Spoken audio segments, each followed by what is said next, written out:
যারা এই দোয়াটি পড়বে আল্লাহ পাক রব্বুল আলামিন তাদেরকে গুপ্ত ধন আমার আল্লাহ দান করে দিবেন। কোথায় থেকে আল্লাহ পাক রব্বুল আলামিন আপনার রিজিকের ব্যবস্থা করবেন আপনি কখনো ধারণা করতে পারবেন না। কোটি কোটি টাকা পয়সার মালিক আপনি হয়ে যাবেন। দেখেন, পৃথিবীতে অনেক দোয়া এমন আছে, এই দোয়াটা পড়লে এই ফজিলত আপনি পাবেন, এই দোয়াটা পড়লে এই দোয়ার বদলা এমন আপনি পাবেন। কিন্তু আমি আপনাদেরকে এমন একটি দোয়া বলবো, এই দোয়াটা পড়লে আল্লাহ পাক আপনাকে কি দিবেন সেটা কিন্তু উল্লেখ করেন নাই, কিন্তু এতটুকু জানা আছে আল্লাহ পাক আপনাকে গুপ্ত ধনের মালিক বানায় দিবেন। আর আল্লাহ পাক যেহেতু আপনাকে বলেছেন গুপ্ত ধনের মালিক বানাবেন, অবশ্যই আমার আল্লাহ এর চাইতে বড় পুরস্কার আর যাজার বদলা কি হতে পারে। যে দোয়াটা আল্লাহ পাক বলেন আমি তাকে গুপ্ত ধন দান করব, অবশ্যই তার ভিতর অনেক ফজিলত রয়েছে, অনেক শক্তিশালী পাওয়ারফুল একটি দোয়া। মুহতারাম হাজিরিন, এই দোয়াটা আপনারা একাগ্রতার সাথে যখনই দেখবেন যে আপনার অভাব অনটন ঘিরে ধরেছে, আর কোনো রাস্তা নাই, আমি আপনাদেরকে আবারও বলি, আমি রিপিট করছি, কথাগুলো শোনেন। আপনার অভাব অনটনের কথা দুনিয়ার কোনো মানুষের কাছে আপনি ব্যক্ত করবেন না। দুনিয়ার কোনো মানুষকে আপনি একবার দুইবার তিনবার চারবার যখন আপনি আপনার অভাব অনটনের কথা বলবেন তখন কিন্তু সে কষ্ট পাবে। কেন আমার কাছে বলস, বিরক্তি হবে, সে আপনাকে ছোট লোক মনে করবে। কিন্তু আহকামুল হাকিমিন আমার আল্লাহ পাকের কাছে আপনি বারংবার বারংবার বারংবার আপনার অভাব অনটনের কথা ব্যক্ত করুন, আমার আল্লাহ আপনার সম্মান বাড়ায় দিবেন, আপনার অভাব অনটন আমার আল্লাহ দূর করে দিবেন।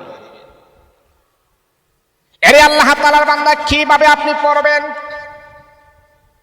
যখন এই মসজিদের মিনার থেকে যখন ফজরের নামাজের আজান হয়ে যাবে, আজান দেওয়ার সাথে সাথে আপনি পবিত্রতা অর্জন করে আপনি মসজিদের মাঝে চলে আসবেন। মসজিদের মাঝে চলে আসার পর আপনি 2 রাকাত সুন্নত করবেন। 2 রাকাত সুন্নত করিয়া কোনো ব্যক্তির সাথে কথা না বলে নামাজের সূরাত আপনি বসে বসে আপনি পড়বেন। ইয়া হাইয়্যু ইয়া কাইয়্যুম লা ইলাহা ইল্লা আনতা বিরহমাতিকা আস্তাগীস, এই দোয়াটা আপনি পড়বেন। কতবার আপনি পড়বেন? যতবার আপনার মন চায় ততবার আপনি পড়বেন। দোয়াটা আপনি কমাস কম আপনি 100 বার পড়বেন। ইয়া হাইয়্যু ইয়া কাইয়্যুম লা ইলাহা ইল্লা আনতা বিরহমাতিকা আস্তাগীস, দোয়াটা আপনি 100 বার পড়বেন। কিন্তু ফরজ নামাজের আগে আপনি পড়বেন, সুন্নত নামাজ পড়িয়ে আপনি পড়বেন। দোয়াটা পড়ার পরে আপনি 7 বার দরুদ ইব্রাহিম আপনি পড়ার পরে আল্লাহ পাক রব্বুল আলামিনের কাছে আপনি চাইবেন, ও আমার মালিক তুমি তো জানো আমি তো বড় অভাব অনটনের ভিতরে আছি, আল্লাহ আমি তো বড় টেনশনের ভিতরে আছি, আমি তো বড় অভাবগ্রস্ত হয়ে গেছি, টাকা পয়সা পাওনাদার মানুষ অনেক টাকা পয়সা আমার কাছে পাই। হে আল্লাহ, মানুষের পাওনাদার মানুষ আমার বাড়িতে চলে আসে, কিভাবে তাদের টাকাগুলো আমি পরিশোধ করব? আল্লাহ আমি কোনো ব্যবস্থা পাচ্ছি না, তুমি আমাকে একটা ব্যবস্থা করে দাও, তুমি আমাকে একটা ব্যবস্থা করে দাও। এমন করে করে যখন রব্বে কারিমের কাছে যখন আপনি প্রতিনিয়ত আমলটা যখন আপনি করবেন, 1 দিন 2 দিন 3 দিন 4 দিন 5 দিন 6 দিন 7 দিন এমন করে করে যখন আপনি আমলটা যখন করবেন আর আল্লাহ পাক রব্বুল আলামিনের উপর বিশ্বাস রাখবেন, আল্লাহ তুমি বলেছো আমাকে গুপ্ত ধন দান করবা, আল্লাহ তুমি আমাকে যদি সহযোগিতা না করো দুনিয়ার মানুষ কখনো আমাকে সহযোগিতা করতে পারবে না।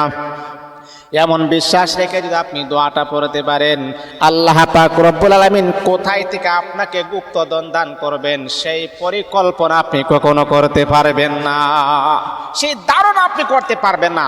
কোথায় থেকে আল্লাহ পাক আপনার জন্য রিজকে হাসানের দরওয়াজা আমার আল্লাহ বলন্দ করে দিবেন আপনি জানতে পারবেন না। এই জন্য মুহতারাম হাজিরিন, এই দোয়াটা আপনি পড়বেন ফজরের নামাজের পরে। যখন আপনি সুন্নত নামাজ পড়বেন, সুন্নত নামাজ পড়িয়া আত্তাহিয়াতুর সূরাতে বসে কাহারো সাথে কথা না বলে কমাস কম 100 বার আপনি পড়বেন।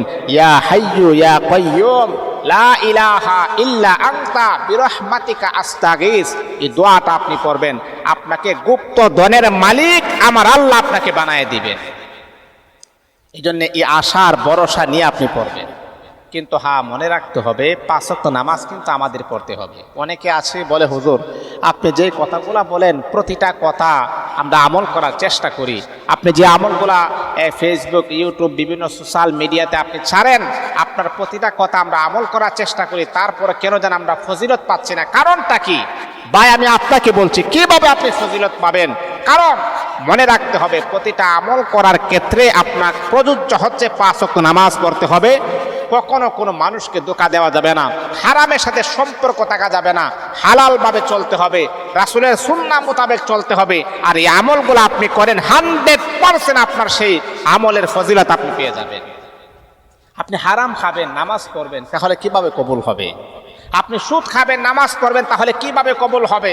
আপনি নামাজ পড়বেন, এই আমলগুলা করবেন, তাহলে কিভাবে কবুল হবে? এজন্য সব কিছু আমাদের মেনটেন করতে হবে, তারপর আমলগুলা করবেন, দেখবেন তার জাযা, তার প্রতিদান, তার বেনিফিট আল্লাহ